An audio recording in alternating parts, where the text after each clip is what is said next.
আজকে অনেক আনন্দ লাগছে। আজকে আমার গাছের আশ্চর্যজনক লাউটা হারভেস্ট করব ইনশাল্লাহ। আশ্চর্যজনক এর জন্য বলছি, লাউটা একদমই গাছের গোড়ার দিকে হয়েছিল। তা আমি সকালে ঘুম থেকে উঠে এখন গাছের লাউটা কাটবো। আলহামদুলিল্লাহ, এটা অনেক একটা বড় প্রাপ্তি। তা চলেন আমরা একসাথে কাটি। মাশাল্লাহ, এই তো আমার হাজবেন্ডকে বললাম যে লাউটা কাটো।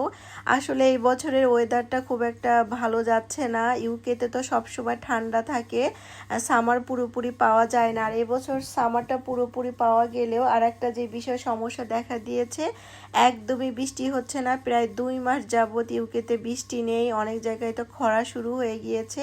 যাই হোক, কথা বলতে বলতে আর একটা বলি, আমি তো গাছের কিউকাম্বারও হারভেস্ট করলাম, আমার অনেক কাঁচামরিচ হয়েছে, সেগুলো হারভেস্ট করলাম। আর যেটা বলছিলাম যে বৃষ্টি তো একদমই হয় না। আবার সরকার থেকে ঘোষণা করেছে বাসা বাড়িতে কিংবা কোনো জায়গায় হস পাইপ দিয়ে পানি দেওয়া যাবে না, প্রতিদিন মগে করে এই এতগুলো টবে আমাদের পানি দিতে হচ্ছে। যেহেতু সরকারের নিয়ম, এটা তো আমাদের মানতেই হবে। তা যাই হোক, সর্বশেষে আল্লাহ তাআলার অশেষ মেহেরবানিতে আমি আমার আজকের হারভেস্ট করলাম। এ পর্যন্ত মনে হয় আমি প্রায় 8টা লাউ হারভেস্ট করেছি।